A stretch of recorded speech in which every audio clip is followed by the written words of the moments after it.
The Faker we saw on Nico at Rift Rivals does a number on Gen G. And what am I talking about? Is that just that he was playing good? No. Don't you remember how his roaming on Nico, his ability to jump out of minion waves, Lux is going to sit back and not take any damage. But we'll see whether it's going to be Fleet Footwork or whether the Hail of Blades is going to come out from Clid to try and adapt to the subjugation that's going to be coming down from this Trundle. It's usually one or the other. Some people around the world have tried Aftershock, but to pick your battles. But I think that is just kind of necessitating a bit more risk than necessarily is required in the profile. Gen G are waiting. They're scaling. They're moving towards a mid-game, but it's on SKT to prove to them that mid-game may never come. Yeah. The thing that I'm worried about, if you're an SKT fan, though, is the fact that Cuvée has been able to out-top lane Aatroxes as the GP in the past. We are going to have a slight pause when we get into this one, meaning that we can muse for a little bit longer as to what these compositions are going to do. I'm actually, if you're a Gen G fan, I'm feeling pretty good after this drafting phase is done, because I like seeing that they have taken an idea, taken a change that's happened in the patch, and then made a slight adjustment and decided that things are going to be better. Tahm Kench, in theory, was better as a solo laner, and now he's going to have the Relic Shield. He's going to have the ability to farm in the early game, so maybe he is going to be utilized a little bit more effectively than what we saw in our first series of the night. Definitely, if he gets to the comfortable phases of later, he'll do a little bit more damage. That part is undeniable. Hey, Nuggery's not here today, but there's still some sort of raccoon action going on here. Just waving hello there as we're checking off number 6 in that win streak. You can see a very angry Faker at the front of that. Beautiful, cheerful. That's fantastic. All of the thumbs up. That's really cute. I'm always down for holding up, thumbs up, and general excitement. Wait, you up or down? I'm kind of in the middle. All right. Said down for thumbs up. I'm trying to confuse what I'm trying to do here. You're definitely succeeding. In case you guys at home are confused, it sounds like there's maybe some issues with the server and a little bit of lag right now, so we're waiting to correct those before we get into game. Don't want to disrupt. After we get going, the Gen G faithful, always super loud. They're not on our side of the stadium today, Atlas, so maybe we'll feel it a bit less. He got access to the script. Oh, no! Oh, disaster. I told LS not to share the dock. Oh, he's just so forgetful. Something's going on here. Yeah, something really exciting. Lost in translation between these two, but some SKT I know the fans. first thing says Gen G on his one. I'm guessing and this says SKT. Apparently they traveled far and wide, 5 hours we're hearing, to make it here, and it seems like they have some disagreements on who's going to take this one down. Loving a bit of rivalry. Hey, we're getting many more of these big heads, which I'm a big fan of around. I know. Wait, you are what are certainly our one that derpy does it. Faker things that we held up last SKT series go? They've been removed.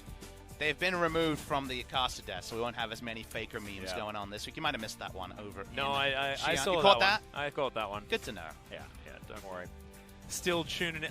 If I'm gone, I'm always there in spirit, Papa Smithy. I always live my life that way. You live your life in spirit? I do. A Freak of Freaks fan, Papa Smithy? Is that what you're saying? Not so much recently. Oh, well. I don't even know. Like, we haven't seen Spirit all season. Where has he gone? Where's his Morgana? I hope that he's happy wherever he is. Spirit, friend of the global broadcast, always a fun guy to chit-chat with.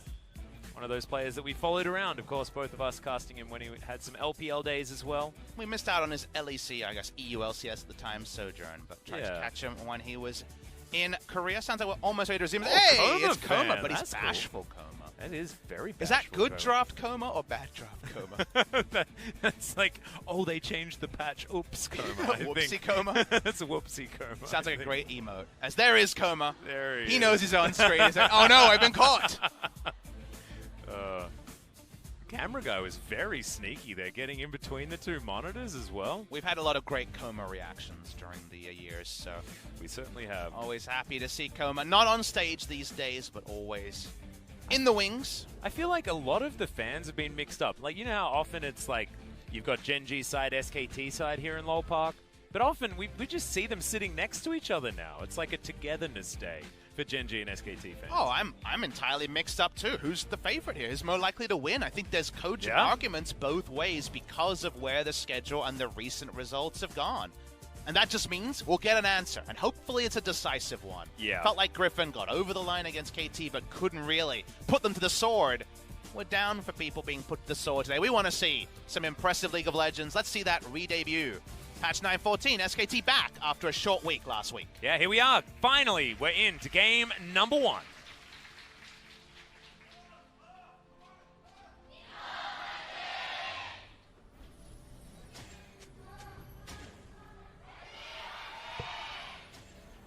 Here we are, beautiful skybox, lit up in this wonderful evening of LCK summer. Having a look at Aftershock, and Clit has decided to roll the dice up against Peanut. Now, observers, they understand, and they're perplexed also. I mean, Clit obviously knows the interaction. If in case you guys aren't aware, big interaction is that when you use the Subjugate, if you use it as Aftershock is procced, then the big thing you get is that Sejuani has the passive to give her resist and then gets more flat resist from Aftershock as Teddy got some good Q accuracy going on here. But flowing on from that, only 5 gold so far. But from there, it actually puts Sejuani into negative resist a lot of the time. So it is a really relevant interaction. But if you're just where Trundle isn't, guess what? You have Aftershock and you feel really good about it. So if you can stay ahead, and Gen.G have drafted pretty low lane presence, pretty much scaling in all 3 lanes. If Clit's turret diving and Trundle's killing his Gromp, turns out Aftershock was the right rune to go. So this can actually represent even more aggression from SKT, or be the sort of thing that's used against them. So it's a double-edged sword, another sword to play into. Our hope for big action in SKT versus Gen.G. And all I can hear is that you've said sword a lot of times. I'm trying. He's not even playing for Griffin anymore. That's true. I think you should start saying blade. Can we say blade now? Because we've got Doran there, and he's got some blades. So that one's allowed. I'll workshop it and get back to you. All right, cool. Well, laning phase has now begun as Khan versus QV. QV's already gone through entirely all of his mana. Yeah, I mean, he queued Khan multiple times, and GP might as well be a ranged champion at level 1 because he has a ranged ability and Khan has his Q and has to be a bit more honest about his trades. Honestly hit that one, which was pretty nice. Level 2 gained by both of these players now.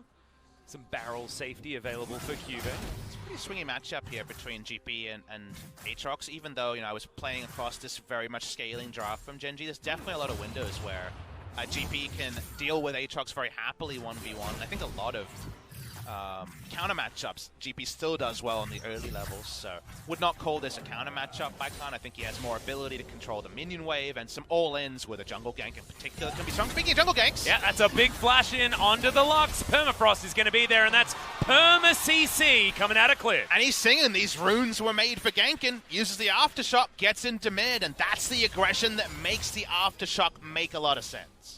Really nice stuff there from SKT, extraordinarily early, pre-3 minutes. And already, Clit has made his presence known. Flash is now down, so isn't going to be able to do that again. And Faker also doesn't have his Fly holding on to his Flash in that moment. There is more gank assist in every lane, barring you could argue mid, for SKT than Gen.G. And the one in mid lane can also be a little bit more aggressive as well. So given that, if this is the Clit we're going to see today, this is a sort of draft from Gen.G that can be taken apart early, and this is pretty damn early. Full clear of bot side, a very standard Sejuani thing. Was actually in vision for a bit of that. Fly not expecting it though, and gets taken down very cleanly. Yep. Flash not even available to be used due to the CC bar that Clit had thrown down. Really nicely done there. As Raw and Life are doing absolutely fine here on this bottom side, as you can see, actually ahead in farm if you're going to combine both the Sona and the Tahm Kench. The moment that you see Braum drafted into Tahm and you have a choice, Sona's amount of pressure she's under, or the Tahm Kench's amount of pressure early when he's CSing is under, is going to be lower. Braum has no ability to harass Tahm Kench most of the time, because Tahm Kench, as long as he's standing on a minion, isn't going to get hit by the Q. So therefore, what other ranged harass is there for Braum? Oh, Peanut just out of vision here as he finishes taking down the Krugs. This could actually be a huge deal, as finally he's onto some vision, but the pillar is going to be available. Khan has to flash to get over the top of the trophy. You wonder if that was 100% necessary, but you understand why he flashed. QV was pretty low in mana, had a Q and not much else behind it, but safety first. His jungler's on the bottom side of the map. Not the worst flash ever, but clearly being shown that Khan is playing weak side for now. Khan also actually just going to stay here and try and do battle with QV, who makes it out of the Infernal Chains, which could have actually spelled was having to go home.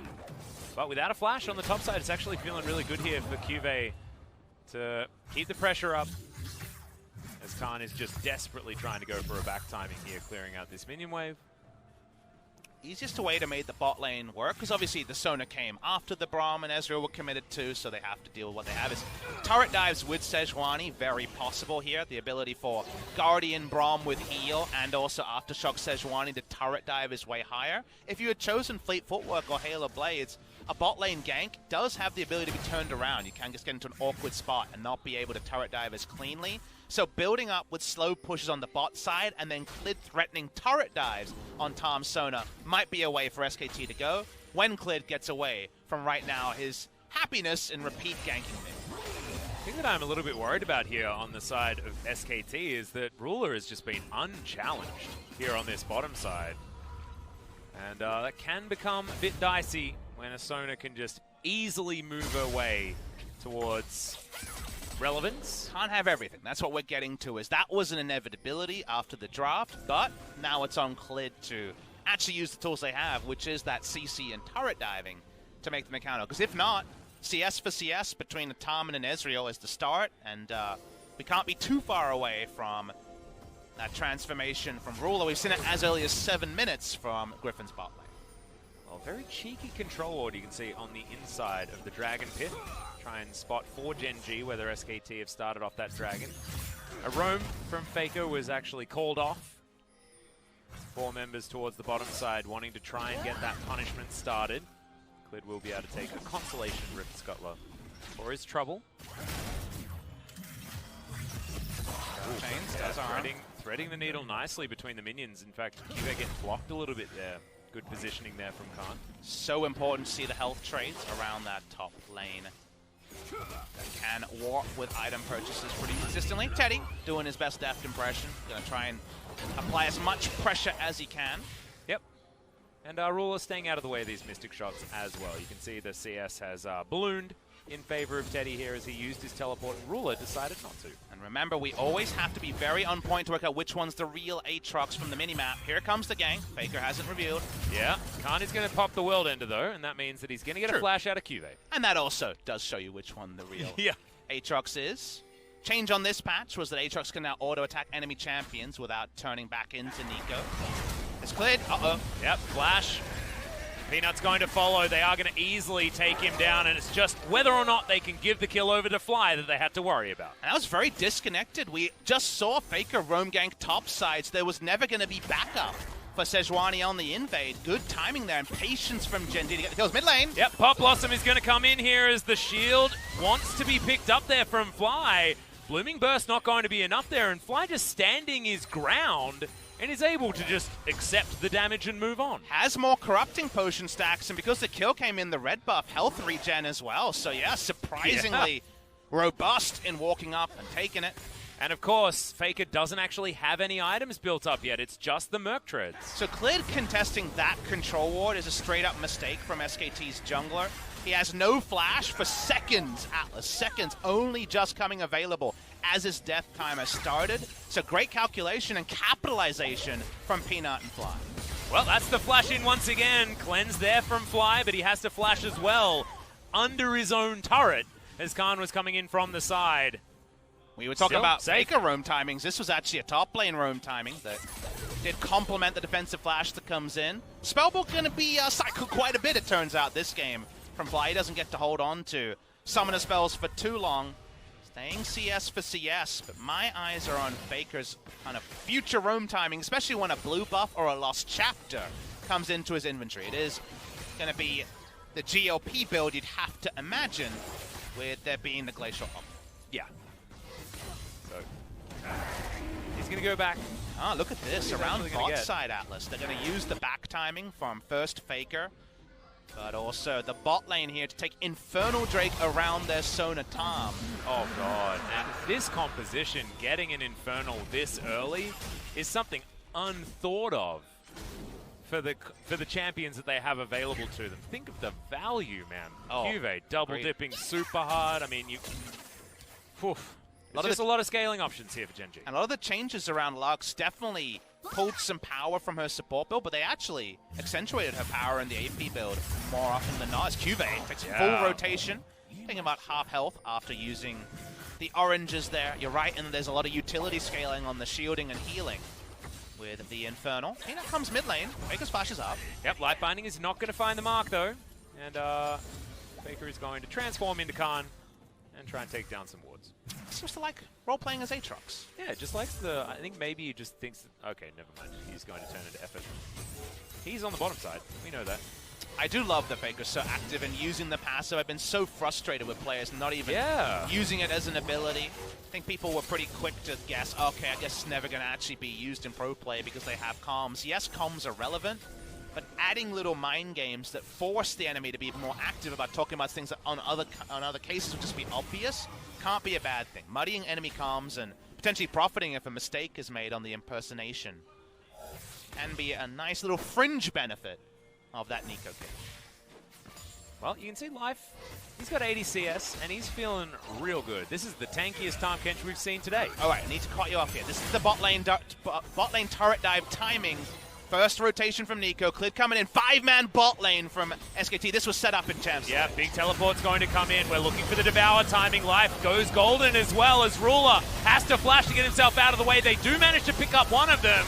And Teddy under the turret's doing so much work. Faker goes golden to keep himself alive, but they have to navigate this one. It's a double kill coming in for the Aatrox as Peanut eventually takes him down, but can they get more? Permafrost comes in, effort, joins the rest of his team. Teddy's still raining damage down. Another Devour has been used. That's how long this has gone for. A stunning dive as Peanut is still alive, trying to deny effort. Getting in there as Ruler's teleported. A double kill for Peanut, and that was intentional to not allow Ruler to get that assist. Meanwhile, Cuvée, he's top lane. That end play is big though, Atlas. The extra kills there while Cuvé's just free hitting, starts to swing it towards the way of Gen G. Peanut baiting out that turret dive and using the stasis then was really on point, and Cuvé's going to get 4 turret plates. Yeah, that is a hell of a lot of gold going solo over to a Gangplank. It's 12.5 minutes as well. We'll see whether Shelly gets a look in here as we have a look. This was largely navigated very well from SKT. And this was the SKT play that vindicates the Aftershock choice. We said they have to be about the roaming through mid lane when Lux holds back and also the Aftershock pickup. But it gets tricky when Peanut is bot side, when 4 members can react to the play. And SKT never want to cut their losses because GP is about to go onto that full health turret. They start to look for more and more they could have pulled off earlier in this play and gotten someone topside. Yeah, Teddy respecting the turret damage as Love you can see this here. TP, and look at Peanut's timing. Really good stopwatch timing. Guarantee that Ezreal went down there, so at the end of the day, Gen G, towards the end, do manage to hold up the shield, though we love the sword that was plunged at the start by SKT. Yeah, SKT now going to have first inroad onto Shelly as well as that wave is pushed into Cuvée. Down very low. I have a feeling Gen G aren't going to give this one up without a fight, and they will move on over before Shelly falls. Can Peanut actually get in there? He's not going to be able to get the steal or anything like that as, not even able to get the pillar out as he throws it very late. That was unfortunate. It felt like Peanut could have interrupted a potential Arctic Assault there. They're trying to fight back to get this Rift Herald. They really want to pick it up here, Atlas. That's why they're re-engaging. Yeah. The objective is down, but that eye is going to start flickering. Yeah, Cuvée able to break the barrel there as well. Final spark comes down. Khan may just be eliminated before anything has even happened. Good flash. Gets Cuvée out of the way of Faker's Pop Blossom. But Faker's able to get the Shape Splitter. I have a feeling he might have sacrificed himself for this, but does pick up the Eye of the Herald and lands the snare. Cannon Barrage comes in. Barrels now being utilized. Cuvée not going to be able to get the explosion. Teleport going to be utilized here as well as Cuvée. He's got enough damage. And Faker does pick up Shelly, but they don't manage to keep him alive. I'm going to call it hashtag not worth on the second death, especially. That really starts to swing it back to Gen G. That's a solo turret, all plates barring the last one, picked up by the Gangplank because we're after 14 minutes. In fact, okay, maybe he stepped away from one of the plates, but 3 out of 4 were cashed in by Cuvée. The final one, of course, wasn't registered, and I guess one of them was missed out on. Maybe when he pulled back to use the Cannon Barrage. Here is the replay. 1 death here to pick up the Rift Herald, we'll call it worth, but 2 is where the calculation gets more muddy, and a lot of SKT's ults here are pretty transparent and easily flashed away from the Pop Blossom by QV. Yeah, it was only going to sort of hit QV as an afterthought, actually. As Faker dealing with the barrel is actually really cute, but Cannon Barrage coming up at exactly this time. And it's all about the TP, taking that 3+ seconds, right? Comes in as 900 health, thinks he's going to be okay, but 3 autos and a Q, that's all she wrote. That's what happens when you're against a pirate with his pistol and a knife. There's too many weapons there, Pop Smithy, able to take him down. Somebody frisked this man. I know. Jax gets no weapons. Well, he does with some of his skins. That's true. Quite frustrating. It's very lore inappropriate. Why does he have a battle axe in one of them? That's a big weapon. That's not only like a real weapon, but like a brutal weapon. Well, right now, who has the bigger weapons between Gen G and SKT? We said Gen G was the scaling draft. They're ahead in gold. Sona comp up, over 2,000 gold, largely on QV. They don't have Cannon Barrage around the bot side, but they do have first inroads there. So we look back and we try to make sense of it all, Atlas. Trinity Force online before a finished item for the Aatrox. First item's done, Lost Chapter full item's done for the mid laners. But that's a pretty early Archangels on the way to Seraphs. Things seem to be sliding into position here for Gen G. The thing that I'm scared about, if you're an SKT fan, is the fact that QV is so incredibly far ahead of his opponent, and Peanut is having a day out. 5 out of 6 kill contribution, in fact 4 of the kills going over to the Trundle, and he is going to be their frontline. I mean, you're not going to have a Gangplank be a frontline, anything like that. It is actually very important for this Trundle to get himself ahead, because it makes that subjugation even worse as he tears apart the frontline of SKT and makes himself almost unkillable. As speaking of, well, it's not unkillable, it's quite killable there on Faker's side there, as Fly does land a light binding. Honestly, you should think of this mid lane matchup, Nico versus Lux, is not that different from Azir versus Xerath. That was kind of the last time we had a matchup like this, where Nico can be really abusive, especially in top lane, but in some mid lane matchups as well. But outranging her, like Lux can do with her million range spells, all of them, super long range.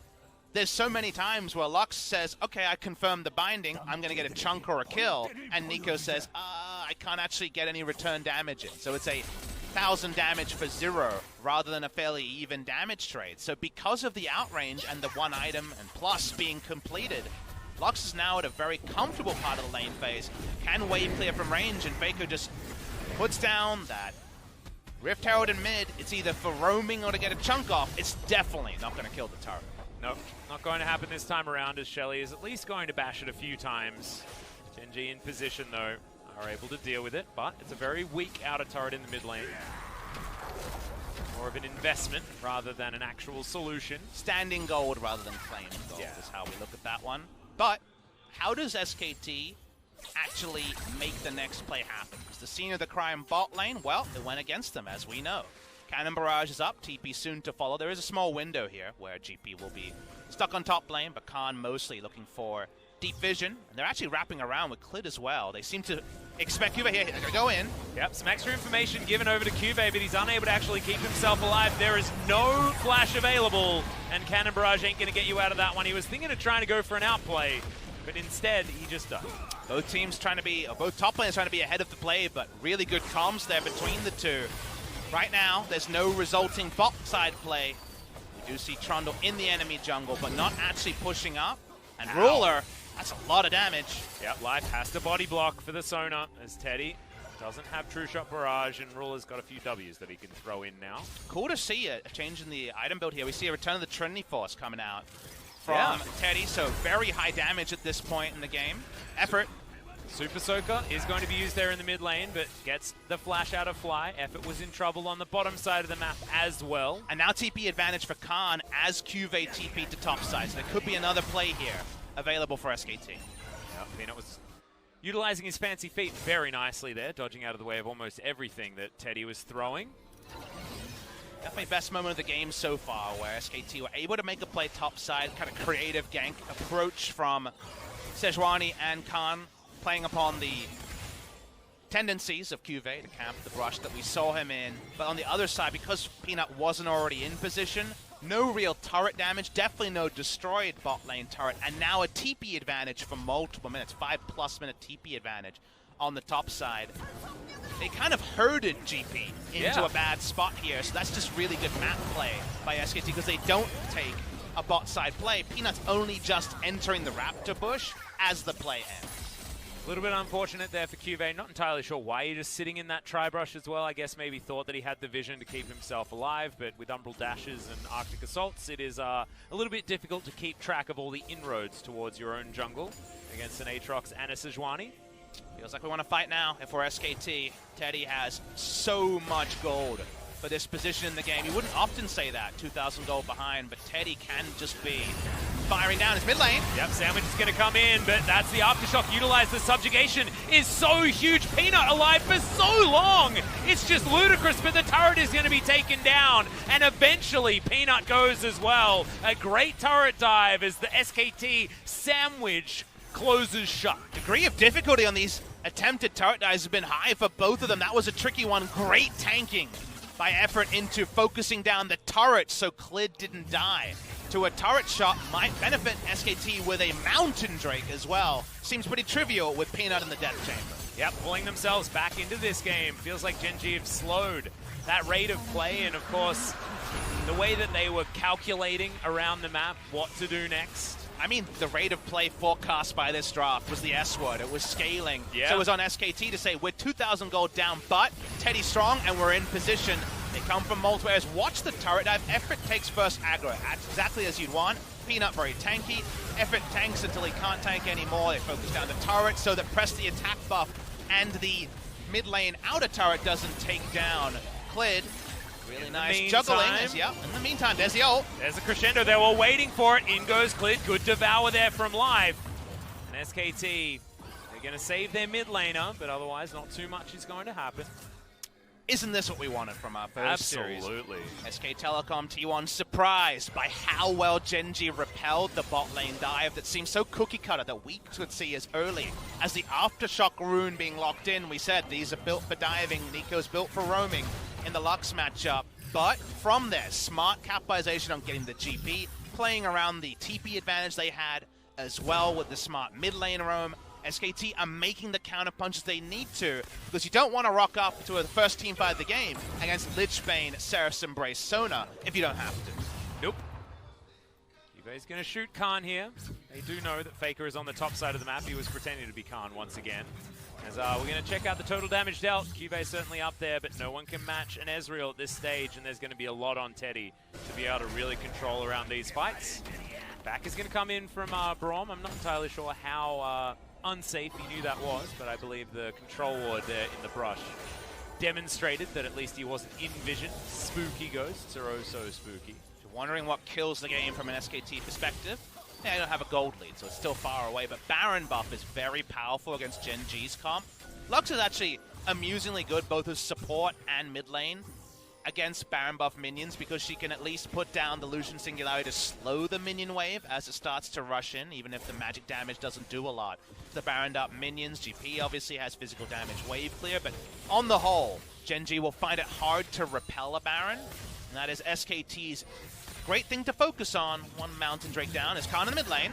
Yep, great devour to avoid those infernal chains from ruining Ruler's Day. And even a chunk out might represent a control ward sticking around this Baron area and someone being caught topside because of the push in mid lane. Fly and Peanut have to peace out on the top side. Thanks for the memories, they say.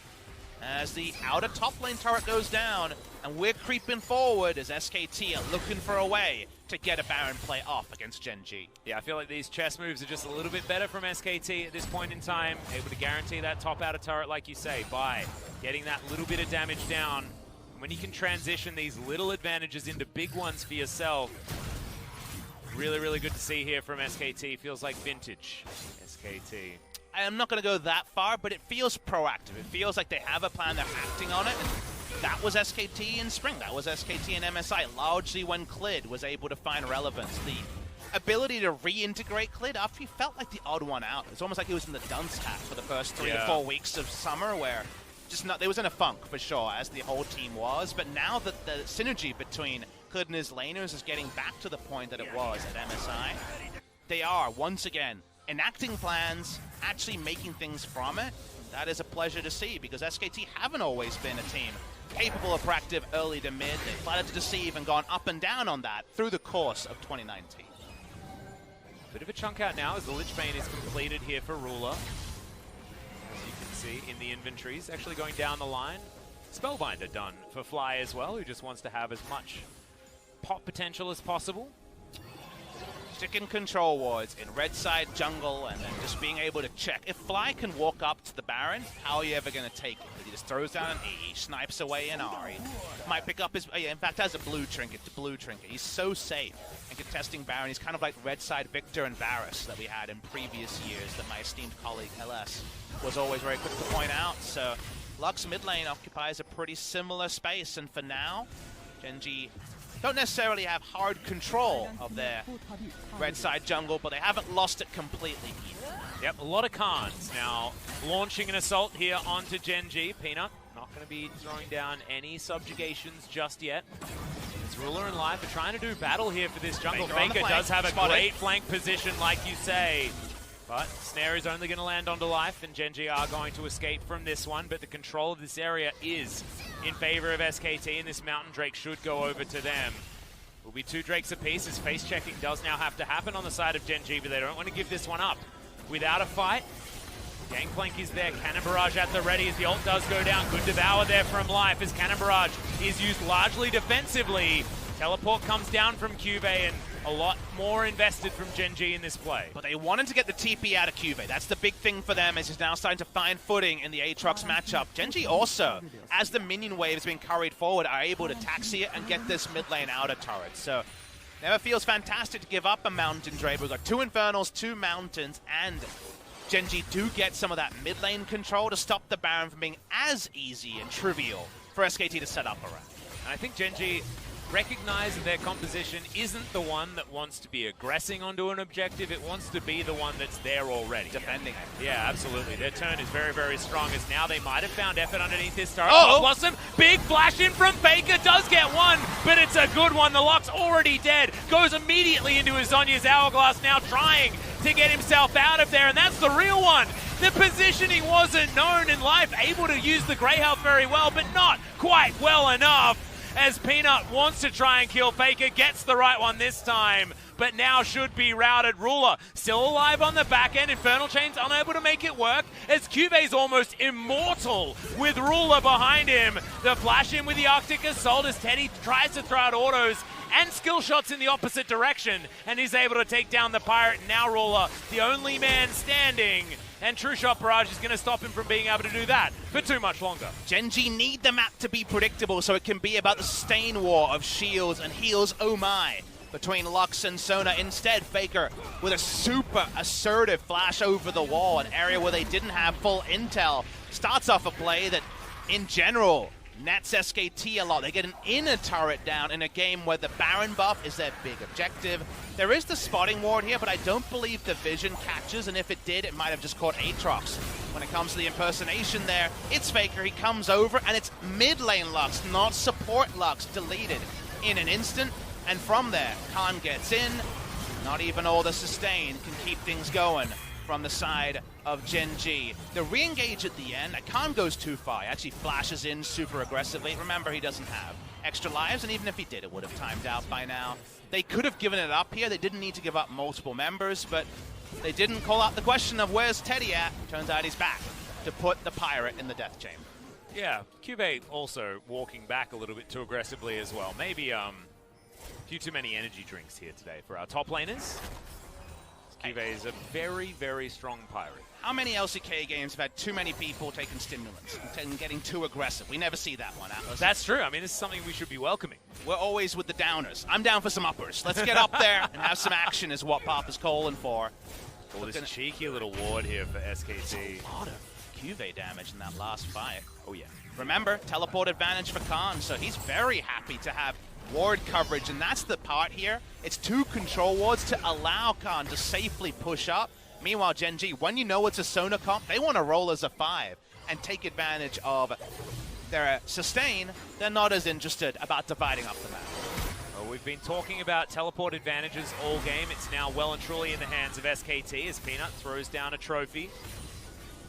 Unable to find too much joy for it. Which trophy do you think he's throwing up from his trophy case? He's got Peanut's got quite a lot of them. Yeah, I was going to say.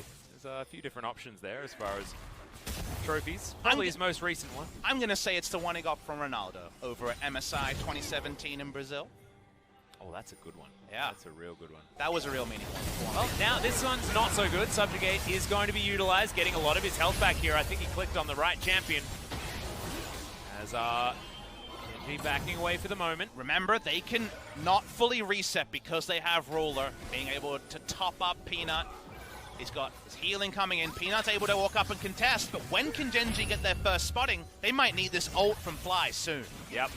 Warmogs is working here as effort, possibly caught out, puts up the door, is going to be okay for the moment. Infernal Chains broken by Peanut, who has a lot of ability to move quickly. As Teddy trying to leap around the backside of this fight. Shape Splitter was there from Faker, now looking to go back, reset with the teleport availability. Teleport wards are so important. If you're Genji, you actually really need to ward. You notice a spot just below the inner turret where SKT has a ward. You need control from there because you just want to last a long time and not get flanked. Speaking of flanks, this is Faker on a different one, a much longer flank from the right side. Did manage to make it to this brush without being seen, I believe. No, actually, when he walked around the corner, I believe he was spotted. I think that ward did spot him out, so... And Genji has no incentive to leave red side jungle. That's a jungle that they have control of right now. That gives them Baron spotting. Here comes the Abyssal Voyage. Effort walks up. That's just Life getting in there. Effort is going to walk up without too much response. Final Spark comes in, but Faker, has he found the flank that he wants? The shields are just too big. He's not able to get any of the work done, and I think finally Genji's composition has come online. Teddy way too low. Cuvee stopping Clid from adding to this fight whatsoever, and Genji just turned it on its head. Genji made them predictable. They knew Faker was likely to be there. Got the confirmation when the World Ender was used by one Aatrox that yes, that was a Faker in the backline, but one they could deal with, and now they're on Baron. They don't take damage from Baron, as we know with the Sona. Genji desperately couldn't afford to give up Baron. Getting Baron pretty good too. Yeah, now those Mountain Drakes sitting in SKT's hands are just feeling so useless. A third Infernal Drake could be picked up as well on Genji's side. This is going from bad to worse so incredibly quickly for SKT. Still some opportunities to try and get things done, and they have, of course, shown some really ingenious play to get around this Genji comp that got moving faster than expected. But it's feeling like these nails in the coffin are getting more and more dangerous. Clid understanding that he probably needs to try and go for some sort of steal, but can't even get there in time and has no vision. And I love that you bring up the gold parity the game is in during this play. As we get to watch the replay, notice the summoner spell that Tom Kench has with Unsealed Spellbook. It's Exhaust. Let's see if the Exhaust is on point here. Wasn't able to track it in the fight. As it comes in, does the Exhaust go down? It might have been too late. It's hard to tell with the timing there. It was towards the later part. All we can say is definitely felt like the Exhaust was true because no damage through shielding, healing, etc. Able to take down Faker and then Khan in the backline. That aura actually does a lot of work, adding that magic resist, adding the extra shields as well on the side of Ruler. So could have been the Exhaust not necessarily working. It's just could have also been the power cord. I kind of think you need to replay and see. What if it was the green power cord? That's a damage reduction as well. That's true. So I wasn't able to keep track of that even with two opportunities to see it. All we know is the end result was not enough damage onto the backline here, and just coming back to the point I'm making this Khan over the wall, seeing what he can do. There is more gold than expected at these moments in the game, and there's 3 Infernal Drakes now. That means even the shielding and the healing is bigger from Genji. Yeah. 3 Infernal Drakes, man. That's called high rolling, but Genji shouldn't have been able to get them this game. Life has a frontline build. Look at this. He's got Dead Man's Plate. Not even... Whoa. Exactly. It's not even Righteous Glory. He's got Dead Man's Plate. He's speeding around. He's licking people to death. It means he gets to ward a lot easier and a lot faster because otherwise Righteous Glory... Glory... nice double snare is going to come in, but Ruler's health bar isn't changing. Nope. Teddy was throwing so many buttons at him, but not quite able to do it. 1401 crits on the minions now. Not quite champions, but GP's feeling it. And also, this is a Cuvee that's playing differently on the Gangplank. Often it's a decent amount of defensive items as Fake Ass uses Zonya's extraordinarily early. Is he going to be okay? Flash was available. Ruler's pianoing his keyboard right now, keeping everyone speedy and alive. And Genji's Siege is just disgusting. The Lich Bane. How many procs was that, Papa? That's 3. 3 autos. from Ruler. 3-shot the turret there and able to top up everyone if you don't mind. The Tom Kench early, is it a flex pick? Is it just the old meta rearing its ugly head? The pick of the Sona when that dual lane was locked in, smart from Gen G, but from there, the moment they repelled that turret dive, the scaling has been true, and now SKT looking for chase. Yeah, Cuvée caught out of position there. Faker able to lock down that kill. And now the Gen G push has been thwarted, and only 2,000 gold is going to be gleaned from that particular Baron power play. 30 seconds to go, going to waste. And as the death timers get longer, as we come closer and closer to cresting 40 minutes, turns out you can just try to win this game straight up with a single pick and get the maximum. SKT going straight down mid lane. They have to play one lane at the moment with no inhibitor. Bot lane, as here we go. That Infernal Chain landing is just insane. Not entirely sure how that even worked, as there was Lux. one minion left alive. The Lux is going to go down. SKT trying to brute force a win. They have no minions, and Ruler finds a huge crescendo. Faker in trouble, getting slowed. Remember, has no flash. Can't get out of here unless he throws in some shenanigans. Speaking of which, see you later, Ruler! And Faker turns this whole game on its head in that one play. They might have just pickpocketed Gen G from a victory here. SKT looking for the finish. The death timers are so long, flies 30 seconds away. I'm not entirely sure how this is going to work, but Cuvée is alive once again. Peanut wants to throw something down, but they're throwing the kitchen sink at him. Cuvé's dead already. Peanut's going to get knocked up, stunned for what feels like forever, but True Shot Barrage not enough. Eventually, it is going to be Khan that finishes it, and SKT, out of the jaws of defeat, tear themselves a victory. What an exciting game, number one. It looked like Gen G had done enough when Faker's flank couldn't work and Baron buff went against SKT, but the fans here are cheering. I think SKT of a month ago falls apart when the Baron goes against them, but all the confidence that the GP in the side lane, there's a lot of cons for SKT, but when they take down Cuvée, they say, well, death timers are long, this is our window to get a lot, let's shoot for an inhibitor and see if we get more. As speaking of more, Fly being interrupted there was oh so big, as that condemned the Lux to a death and eventually Gen G to the game one defeat. Yeah, threading the needle on that Infernal Chains. You mentioned that SKT had a lot of cons. They also had a lot of cons that game, because Faker spent most of his game as an Aatrox that time around, but that was the real Aatrox. And that last little play was just beautiful. Both of these solo laners pivotal in this moment. Because how would Ruler know that a flashless Nico is just going to turn around and one-shot it? That's Right there!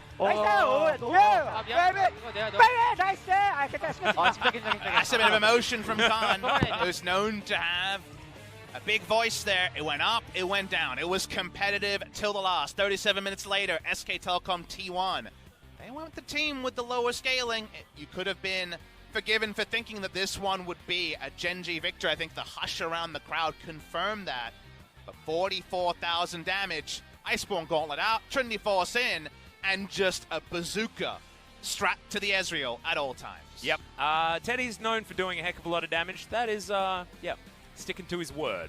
On that one, 30k for the Gangplank is pretty impressive as well, but it was a heart monitor of a gold graph and a bit of a heart monitor of a game as far as the emotions of all of LoL Park was. I mean, Gen G fans very passionate, and everyone knows how passionate SKT fans are. Both these teams trying to talk the talk and walk the walk after a win streak against teams. The Gen G win streak more impressive in terms of who they beat. SKT can only beat who's in front of them and had a good showing at Rift Rivals. And 10 games in a row in their win streak as well, which is very impressive. We came in wanting one thing, competitive series, but more selfishly, power level information. And we're getting it, but it's not this, it's not that. It's close between the two teams. Neither team flawless. SKT just too good in game number one. Both of them looking like contenders. Let's find out who's going to take the series after the break.